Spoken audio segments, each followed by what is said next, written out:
ஹரே கிருஷ்ணா. இப்பெல்லாம் கிருஷ்ணர் அவதாரம் எடுக்கிறாரோ கூடவே யார் வருவா? பலராமர். அதே மாதிரி ராமாவதாரத்தும் போது ராமரோட கூட லக்ஷ்மணர். ஸோ பகவானோட இணை பிரியாத இருக்கிற ஒரு சகா யார் அப்படின்னா அது அனந்த சேஷதா, அதாவது ஆதிசேஷன். பகவானுடைய படுக்கையா அவர் எப்போது பகவானை விட்டு பிரியாம இருக்கார். எந்த அளவுக்கு அப்படின்னா ஒரு சமயம் மகாலட்சுமி விஷ்ணு கிட்ட சொல்றாளாம், இந்த மாதிரி நம்ம 2 பேரும் கொஞ்ச நேரமாவது தனிமையில இருக்கணும் அப்படின்னு, நம்ம 2 பேருக்கு மட்டும் பிரைவேட்டா கொஞ்சம் டைம் வேணும்னு எனக்கு ஆசையா இருக்கு, அது நீங்க தர முடியுமான்னு கேட்டவுடனே பகவான் சொல்றாரா, நான் என்ன தனியா உனக்கு எப்ப டைம் தராம இருக்கேன்? எப்பயுமே இந்த வைகுண்டத்துல நான் இருக்கேன், நீ இருக்க, வேற யார் வரா? இங்க யாராவது வரணும் அப்படின்னா கூட நான் தானே போய் அவளை பாக்குறேன் அப்படின்னு சொல்ல, மிஞ்சி மிஞ்சி போனா நாரதர் வருவேன் அப்படின்ன உடனே, நீங்க என்ன இப்படி சொல்றேன், உங்களோட படுக்கை இருக்கே அப்படின்ன உடனே அப்படி பாக்குற அனந்த சேஷன்.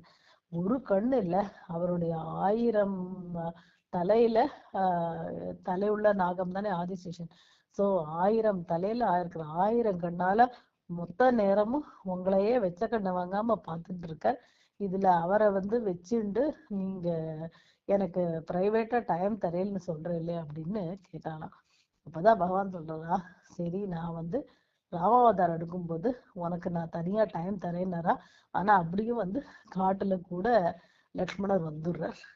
சோ அந்த மாதிரி அவ்வளோ இணை பிரியாம பகவானோடையே இருக்கிற ஒரு ஒரு டிவோட்டி, ஒரு பகவானுடைய ஒரு சுத்தமான நித்திய சூரி அவர். இப்ப என்ன ஆச்சு அப்படின்னா, நம்ம கிருஷ்ணர் கலியுகத்துல பகவான் ஸ்ரீ சைத்தன்யரா வர்றார் இல்லையா, அப்போ ஒரு அற்புதமான ஒரு லீலை பண்ற. இது குழந்தை சைத்தன்ய மகாபிரபுவோட லீலை. சின்ன வயசுல, அதாவது சைத்தன்ய மகாபிரபு சந்நியாசம் வாங்கிட்டு போறார். வாங்கிறதுக்கு அப்புறம் தான் அவருக்கு கிருஷ்ண சைத்தன்யர் அப்படிங்கிற பேர். அதுக்கு முன்னாடி அவருக்கு பேர் நிமாய். நிமாய் பண்டித்னு அவர் வளர்ந்து வரும்போது, அவர் பெரிய ஒரு பண்டிதரா வரும்போது நிமாய் பண்டிதர் அப்படின்னா, அதுக்கு முன்னாடி அவருக்கு நிமாய்னு பேரு. ஸோ இந்த நிமாய் குழந்தை என்ன பண்ணிட்டு, ஒரு நாளைக்கு அவ வீட்டுல அந்த ஆங்கன், அதாவது அந்த வீட்டு முற்றத்துல தவழ்ந்து விளையாடிட்டு இருக்கார். அப்படி பகவான் விளையாடிட்டு இருக்கும்போது சைத்தன்யருக்கு, நிமாயோட அம்மா பேரு சச்சி மாதா, அப்பா பேரு ஜெகநாத் மிஸ்ரா. அவ சச்சி மாதாவும் சில மற்ற பெண்கள்லாம் அங்கதான் இருக்கா. அப்போ இவர் விளையாடிட்டே இருக்கும்போது தவழ்ந்துட்டே போற, பார்த்தா அங்க ஒரு பக்கத்துல ஒரு பாம்பு ஓடுறது. உடனே இவர் என்ன பண்ற, பகவான் அவருக்கு அனந்த சேஷு அதான் இப்படி வந்திருக்காருன்னு நினைச்சிட்டு அவர் என்ன பண்றாரு, அப்படியே தவழ்ந்து போய் அந்த பாம்பை கையால பிடிச்சிடுறாரு. பிடிச்சிட்டு அந்த பாம்பு பகவானை சுத்தின்னு விடுறது.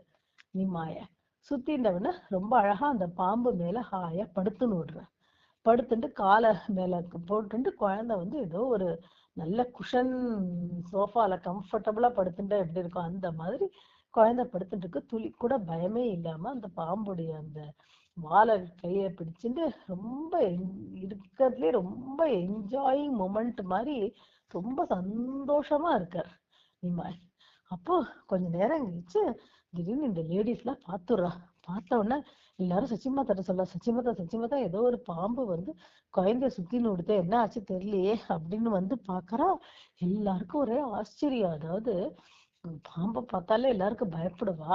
இங்க என்னடானா இந்த பாம்பு மேல நன்னா படுத்துட்டு இருக்க நிமாய். அது மட்டும் இல்லாம மூஞ்சியில ஒரு முகத்துல ஒரு பிரசன்ன வதனம், ஒரே ஒரு சிரிப்புல மந்தகாசமா அவங்க இருக்கார்.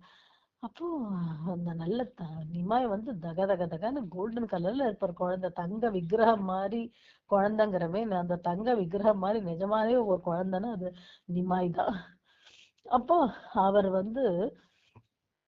பாக்குற, அப்ப உடனே டக்குன்னு அந்த பாம்பு இத்தனை பேர் கூடி வரத பார்த்த உடனே என்ன பண்றது, சரி நம்ம நகர்ந்துட்டா பெட்டர், ஏன்னா இங்க நம்மளால ஒரு கன்ஃபியூஷன் இங்க நடக்கப்படாது அப்படின்னுட்டு மொல்லமா அந்த பாம்பு அப்படியே அங்கேருந்து நகர்ந்து போக ஆரம்பிக்கிறது. பகவான் ஆனந்தமா அந்த அனந்த சயனத்துல, ஏன்னா அனந்த சயனம்ங்கிறது ஒரு ஒரு பகவானுடைய சயன கோலத்துல அது ஒரு முக்கியமான சயன கோலம். அவர் ரொம்ப ஆனந்தமா அனந்த சயனம் பண்ணிட்டு இருக்காரு அப்படிமா. அது மாதிரி அப்படி ஆனந்தமா அந்த அனந்த சயனத்துடைய மயக்கத்துல நிமாய் அப்படியே ரசிச்சுட்டு இருக்கும்போது இந்த உள்ளமா இந்த பாம்பு நிழவறத பார்த்தோன்னா குழந்தை என்ன பண்ணிட்டு திருப்பி போய் அந்த பாம்பை பிடிக்க போச்சு. ஆனா சேஸ் பண்ணிட்டு போற நிமாய். ஆனா அதுக்குள்ள அந்த பாம்பு கிடு கிடு கிடுன்னு போயிடுறது. ஏன்னா டிஸ்டர்பன்ஸ் பண்ணக்கூடாது அப்படின்னுட்டு அவர் போயிடுறாரு அந்த சேஷன். இப்போ பகவான் அப்புறம் அங்க இருக்கிற பெண்கள்லாம் உடனே அவ என்ன பண்றா, எப்படி யசோதைக்கு யோகமாய மாதிரி இவாளுக்கும் அந்த யோகமாய இருக்கிறதுனால அவளுக்கு நிமா யாருங்கிறது புரியல. அந்த பாம்பு என்ன, இங்க என்ன நடந்தது இப்போ? ஏன்னா பகவானுக்கும் ஒரு பக்தனுக்கும் உள்ள ஒரு அற்புதமான உறவு என்ன அப்படிங்கறத, அதுல ரெண்டு பேரும் எவ்வளவு ஒருத்தருக்கு ஒருத்தர் சந்தோஷப்பட்டுக்கிறா அப்படிங்கறத அங்க அந்த லீலையை அவ கண்ணு முன்னாடி அவ பார்க்க கிடைச்சுது. ஆனா பகவான் யோகமாயால கவர் பண்ணிடுறார். உடனே அவ என்ன பண்றான்னா அங்க கங்கை தண்ணி எடுத்து தெளிச்சு, அப்புறம் பல மந்திரங்கள் எல்லாம் சொல்லி எல்லாரும் கருடா கருடா கருடான்னு கூப்பிட ஆரம்பிச்சிடுறாள். ஏன்னா அப்பதான் இந்த பாம்பு சீக்கிரம் போகும், இனி வராது, பாம்பு தோஷம் வராதுன்னு கருடனுடைய பெயரை எல்லாரும் ஸ்மரணம் பண்றா. அப்புறம் ஸ்லோகங்கள்லாம் சொல்லி மந்திரங்கள்லாம் சொல்லி எல்லாரும் குழந்தைக்கு ஆசீர்வாதம் பண்றா. அப்புறம் நிறைய பேர் ஊதி விடுறா. இந்த மாதிரிலாம் பண்ணி கொஞ்சம் குழந்தைய ஆஹ் ஒரு ஆறுதல் படுத்துறாளாம். ஆக்சுவலா குழந்தை அழவே இல்லை, சந்தோஷமா தான் இருந்தது. இருந்தாலும் அவளுக்கு ஒரு கவலை. இப்படி பண்ணி போறவும் பகவான் சிரிச்சுட்டு சந்தோஷமா அவ சச்சி மாதாவுடைய மேல ஏறி அதுக்கப்புறம் கட்டின்னு விடுறார் நிமாய். அப்புறம் அங்க இருக்கிறவளுக்கு எல்லா அந்த டென்ஷன் எல்லாம் போய் அந்த ஆனந்தத்துல அந்த நிமாயை அவ எல்லாரும் உடனே ஒருத்தர் மாத்தி ஒருத்தர் தூக்கி கொஞ்சம் ஆரம்பிக்கிறா. ஹரே கிருஷ்ணா கிருஷ்ண கிருஷ்ணா ஹரே ஹரே, ஹரே ராம ராம ராம ஹரே ஹரே.